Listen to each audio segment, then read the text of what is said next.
వ్యక్తి. అదేవిధంగా సార్ అడిగిన సార్ నేను ఇప్పుడు ఇదే విధంగా సహకరిస్తున్నారు. మరియు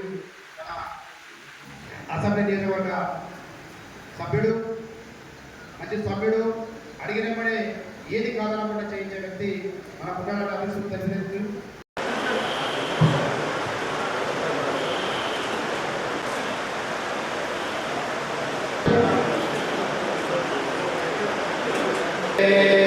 మాతరం వందే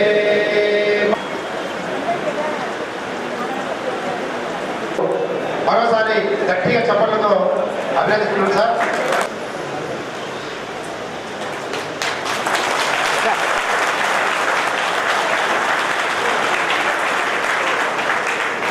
కోరుతున్నాం.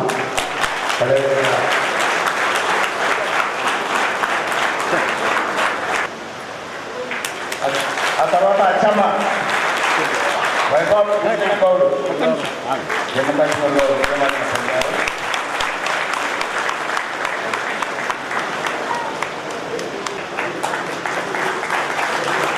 Due to 9/11 last year, 19 August భవిష్యత్తులో ఈ దేశం సురక్షితంగా ఉండాలి అని చెప్పి కోరుకునే సందర్భం. వాస్తవంగా ఆ రోజు మనందరికీ కళ్ళ ముందు జరిగేది కార్గిల్.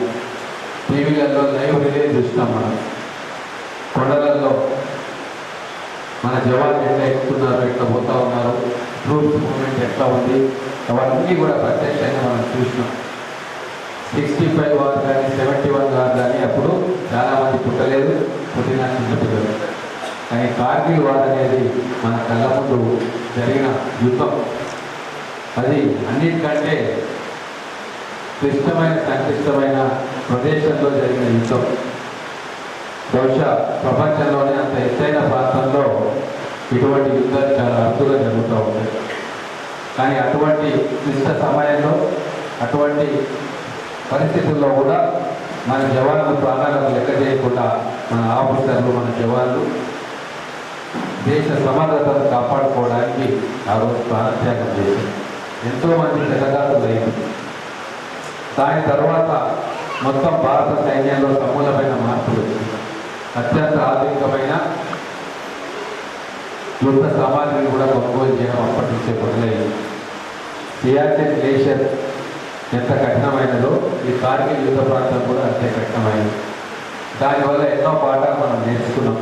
మన సైన్యం నేర్చుకుంది, ప్రభుత్వం నేర్చుకుంది.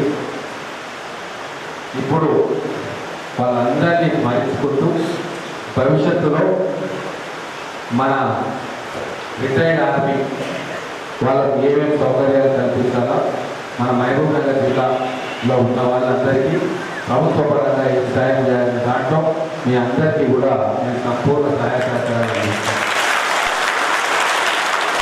మీరంటే సమాజంలో ఒక ప్రత్యేకమైన స్థానం, గౌరవం. కాబట్టి మీకు ఎటువంటి సమస్య ఉన్నా మేము అందుబాటులో ఉంటాం. నేనే కాదు, జిల్లాలో ఉన్న శాసనసభ్యులు, మంత్రులు అందరూ కూడా మీకు అందుబాటులో ఉండి న్యాయమైన మీ సమస్యలను ఉన్నా కూడా పరిష్కారం చేసేందుకు మా ఛాయశక్తుగా శక్తివంతం లేకుండా కృషి చేస్తామని ఈ కార్గిల్ విజయ దివస్ సందర్భంగా మీ అందరికీ కూడా తెలియజేస్తా ఉన్నాం. గతంలో ఎన్నికల కంటే ముందు కూడా కొన్ని సమస్యలు నా దృష్టికి తీసుకొచ్చింది. ఖచ్చితంగా వాటిని పూర్తిగా అమలు చేయడానికే మేమందరం కూడా ప్రయత్నం చేస్తాం. కొన్ని చిన్న చిన్న సమస్యలు ఉన్నాయి, వాటి మీద కూడా ఈ అసెంబ్లీ అయిపోయిన తర్వాత దృష్టి పెడతా. ఖచ్చితంగా మీరందరూ కూడా విశ్రాంతి సమయం అంతా కూడా సంతోషంగా గడపాలి, ఎటువంటి చికాకు లేకుండా గడపాలని చెప్పి దానికి మా అందరి తోడ్పాటు, ప్రభుత్వం తోడ్పాటు, జిల్లా యంత్రాంగం తోడ్పాటు కూడా మీకు అందేటట్టుగా మేము వెనక ఉండి ఖచ్చితంగా పని చేస్తాం, నిర్వర్తిస్తామని చెప్పి మీకు తెలియజేసుకుంటూ వేరే కార్యక్రమం ముఖ్యమంత్రిగా వస్తూ ఉన్నాను. లేకుంటే ఇంకా చాలాసేపు ఉండేవాళ్ళు. కలవకూర్చుకు వస్తూ ఉన్నాము. మేము వెళ్ళాల్సిన బాధ్యత ఉంటుంది కాబట్టి మీ అందరికీ కూడా వీళ్ళందరూ ఉంటారు, వేదిక మీద ఉన్న పెద్దలు నాకు సెలవియ్యమని కోరుకుంటూ మరొకసారి కార్గిల్ దినోత్సవం సందర్భంగా మన సైనికులు చేసిన త్యాగాన్ని గుర్తు. ఈరోజు కార్గిల్ విజయ్ దివస్ 25 ఇయర్స్ సెలబ్రేషన్ మా ఉమ్మడి మహబూబ్నగర్ జిల్లా మాజీ సైనికులు వాళ్ళ ఫ్యామిలీసు వీర నారీమణులు అందరూ ఇక్కడ హాజరయ్యారు. మా మహబూబ్నగర్ ఎమ్మెల్యే గారు వచ్చి వాళ్ళందరినీ సన్మానం చేయడం జరిగింది. మా చిన్న కోరికలు నెరవేరుస్తానని చెప్పేసి ముఖ్యమంత్రికి కూడా తెలియపరుస్తా అసెంబ్లీ నడుస్తుంది. ఆ అసెంబ్లీలో కూడా నేను నా వాయిస్ వినిపిస్తానని చెప్పి మా మహబూబ్నగర్ ఎమ్మెల్యే ఎన్ఎం శ్రీనివాసరెడ్డి గారు మాకు హామీ ఇచ్చారు. ఇందు ప్రోగ్రాంకు హాజరైన మా మాజీ సైనికులకు అందరికీ నా శిరస్సు వంచి దండాలు పెడుతున్నాను, పాదాభివందనం చేస్తున్నాను అందరికీ, వచ్చిన వాళ్ళందరికీ. సమస్యల కోసం ఈ ప్రోగ్రాం నిర్వహించాము. ఎందుకంటే కార్గిల్ 25 ఇయర్స్ అయింది. కొన్ని జీవోలు కూడా ఉన్నాయి. 1957లో అమలు ఉన్న జీవోలు 2% ఉండే అప్పుడు. ఇప్పుడు కనీసం ఒక 5% అన్న చేయని మేము గవర్నమెంట్ కోరడం జరిగింది. ఎందుకంటే ఆ 1957లో ఇంప్లిమెంట్ చేసిన 2% అప్పుడు ఏంటంటే డిస్టిక్ ఒకరో ఇద్దరో ఉంటుంది. కానీ ఇప్పుడు మహబూబ్నగర్ జిల్లా తెలంగాణలో అందరికన్నా ఎక్కువ మాజీ సైనికులు ఉన్న జిల్లాగా గుర్తుంది.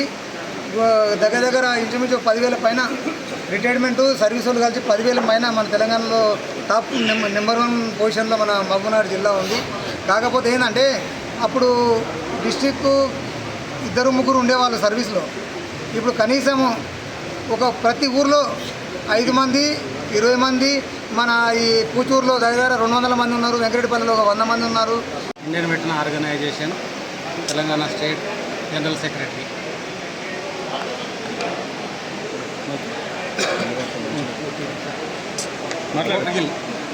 ఆపరేషన్ ఓపీ విజయ్,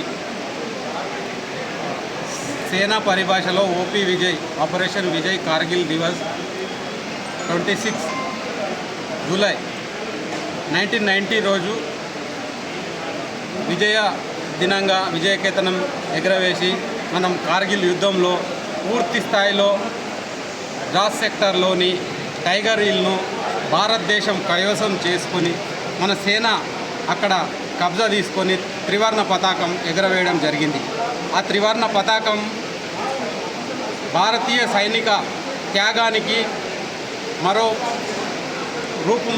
రూపుగా ఆ కార్గిల్ విజయ దివస్లో కార్గిల్ యొక్క విజయంలో అమరులైనటువంటి వీర సైనికుల త్యాగాన్ని స్మరించుకుంటూ ప్రతి సంవత్సరం 26 జూలై రోజు 1999 నుంచి ప్రతి సంవత్సరం ఇదే రోజు అంటే మొన్న 26 రోజు కార్యక్రమం కొవ్వొత్తులతో ర్యాలీ తీసి ఈరోజు ఈ కార్యక్రమం జరుపుకుంటున్నాం.